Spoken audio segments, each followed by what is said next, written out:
Hello, ladies and gentlemen, and welcome to The Discriminating Gamer. You know, when I first started going bald, I thought about shaving off all my hair completely. But I don't believe in planning ahead. Ladies and gentlemen, today we're going to go ahead and take a look at votes for women from Fort Circle Games.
We'll get back to the review in just a moment. I want to take a minute to ask you to check out my other channel, that is Cody Carlson, PhD, where we talk about history, books on history, military history. I even post some of my lectures for my classes on there. Please check that out. Please subscribe to that channel. And now, back to the review.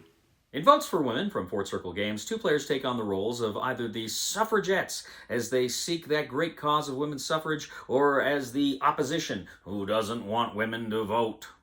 The game board is a map of the United States. It also has places for various cards that will have persistent effects during the game. You will also have a turn track, and there will also be a place for congressional support for women's suffrage. Now, players will receive a deck that consists of three parts, an early, middle, and a late. You'll, of course, shuffle each of these separately. You'll put the early on top of the middle, then both of them on top of the late. And in that respect, the card system will work a little bit to kind of reflect the historical sequence of events in the way that Twilight Struggle does. Now, each player will have a start card, and they will draw 6 cards. This is called the planning phase. So you'll have a total hand of 7 cards. Now, at the end of every phase, you'll have 6 turns. So at the end of every phase, you'll have 1 card left over, and then you'll draw back up to 7 cards every round. Now, players will also, throughout the course of the game, gain these kind of campaign buttons, and they look differently, but they essentially mean the same thing, and they have different uses in the game. After the planning phase, you go to the strategy phase, and what the suffragette player is able to do is that player can go ahead and play a number of these strategy or these button tokens to gain a strategy card. There'll be 3 strategy cards on display. They can look and see if they want to grab one. Now, essentially how it works is the suffragette player bids essentially a number of their buttons that they want to bid. The opposition player can either defer, say, no, you can have it, or they can go ahead and spend exactly the same amount, in which case nobody gets it. But if they spend more than the suffragette player, then they can take that card. Next, you have the operations phase. Now, during the operations phase, you're going to play a card, but you're going to play a card to do different things here. First of all, you can play the card for the event. Now, usually, the card event will do a couple of things. It may allow you to place your colored cubes on the board. Now, the opposition just has 1 color, whereas the suffragettes have 2 different colors, which kind of affects gameplay, but really is more thematically showing kind of the way in which this movement was not monolithic. Now, typically, when you are playing cards, you are putting out your cubes. Now, in putting out your cubes into the various states, you can never have the suffragette can never have their cubes in a state with opposition cubes and vice versa. Instead, if, let's say, you were going to place 3 cubes in a state, but the opposition already had 1 there, you would remove the opposition and then you would place 2 there. Now, ideally, you want to get to 4 cubes in the state. That's the maximum you can have. The first time you get 4 in certain key states, you get to draw a state card. Now, not every state has a card. In fact, at the beginning of the game, I think there's, I want to say like 11, and you put out, I think, 9, if I remember correctly. But you go ahead, you put out, if you can get that number of cubes in that state, then you can draw that card, and that card's going to give you special abilities. In fact, on your turn, along with one of the cards you play, you can either play a strategy card or a state card once per phase. Now, you can also play it as a campaign action. You also have little meeples that represent your side, and they come into play at various parts of the game. Now, there are different regions. The states are in different regions. You know, the South, the kind of Mid-Atlantic and New England, the Midwest, the West, etc., etc. And you can go ahead and you put your meeples in kind of those regions. Well, if you do a play campaign action, essentially for every campaigner you have, you can go ahead and roll a die. And this die then will give you a number. That number is how many cubes that you can put out anywhere in that region. Now, you can always spend your buttons for re-rolls. You can always spend your button to re-roll if you don't like the roll, but then to critically, at the end of a campaign action, you can spend a button to move your meeple to any other region on the board. You can also play a card for an organizing action. Essentially, you just play the card, you burn the card, and you can gain as many buttons from the supply as you have campaigners on the board. Now, critically, you can also play a card for a lobbying action. Now, the suffragettes and the opposition are both desperately trying to make sure that Congress kind of adheres to their wishes. So when playing a card, the suffragette player can roll a six-sided die. She rolls a six-sided die, and if it is a 6, she gets to place kind of one of these little columns inside the congressional tract, and there's 6 congressional spaces.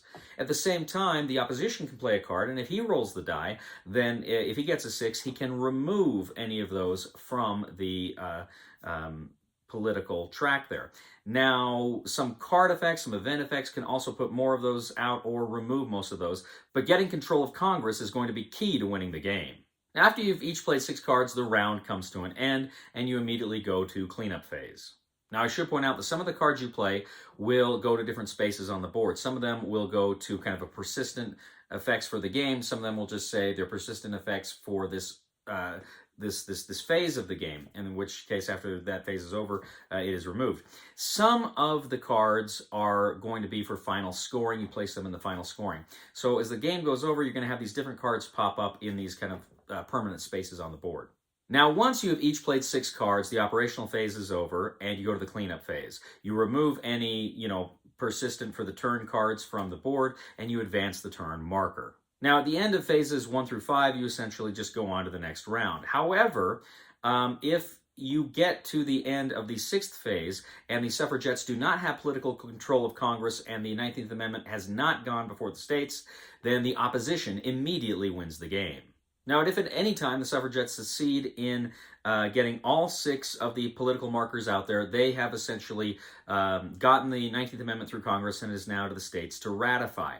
Now, what you're going to do is you're going to continue to play the game, but now if you ever control a state, if ever you have 4 of your cubes in a state, you place your marker, either a green check for it is passed or a red X for opposition victory in that state. Now, at the end of round 6, assuming the 19th Amendment has gone through, you're going to go ahead and see exactly how the states are going to vote on the 19th Amendment.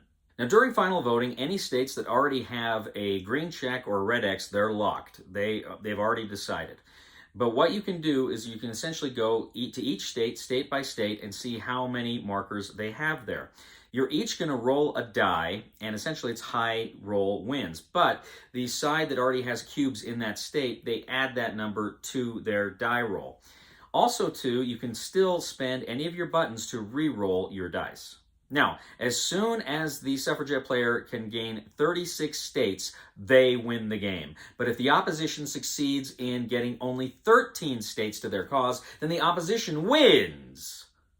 Votes for women.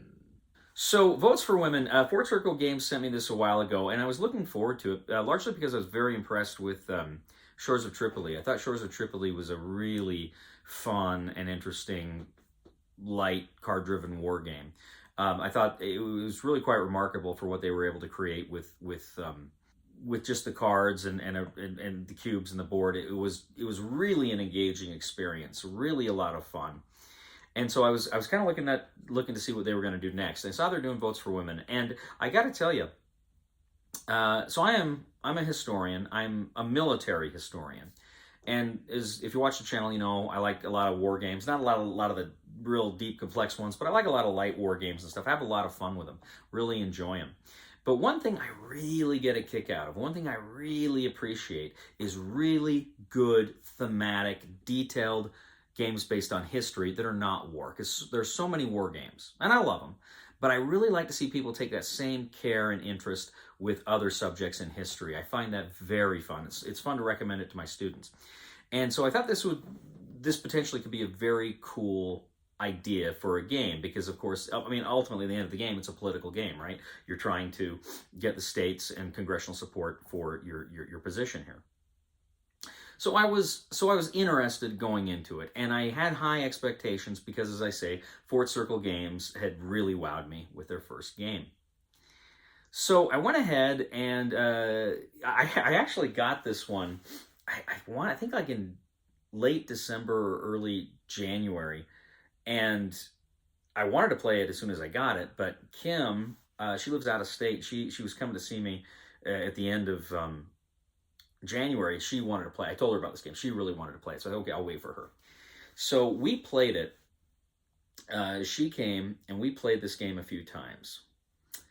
And the game, on many levels, it reminds me of Twilight Struggle. As I say, you've got the middle, the early, the middle, the late card decks, so that you get that kind of general sequence of events comes out, and you've got a lot of flavor text, and you got a lot of cool stuff like that. So it reminded me of Twilight Struggle in that sense, but more so, I think the game that this reminds me the most of is another Jason Matthews game, and that's 1960, The Making of the President, where you're going kind of state by state trying to get support for your side there. I really liked 1960 quite a bit, both from a thematic standpoint and just a gameplay standpoint.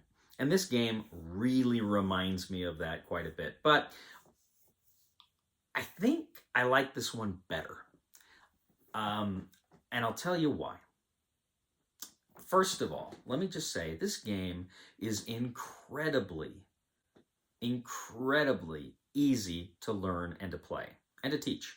Very easy. This is for a game of this complexity. It's not terribly complex, right? But at this complexity level, I was thoroughly pleased with how easy to learn this game was and to play, and just still deep strategy and how can I best use, how do I want to play these cards? Do I want to play it for the event, or do I want to burn it? You know, sometimes you'll get cards that just kind of don't make sense to play, so you will want to, you know, burn it for the campaign action or to get buttons or something like that. So that's really cool, how to play the cards. And I love games that make you look at cards in a different way. There's not just one way to play them, you know. I like games that where cards represent different things and can do different things. This game does it very, very well. So how do you do that? How do you pick the cards? You know, how do you make it work for you? I really like that. I really like how you've got these battles in the states to get your support out there. You've got this other battle going for Congress, and you can't neglect one at the expense of the other.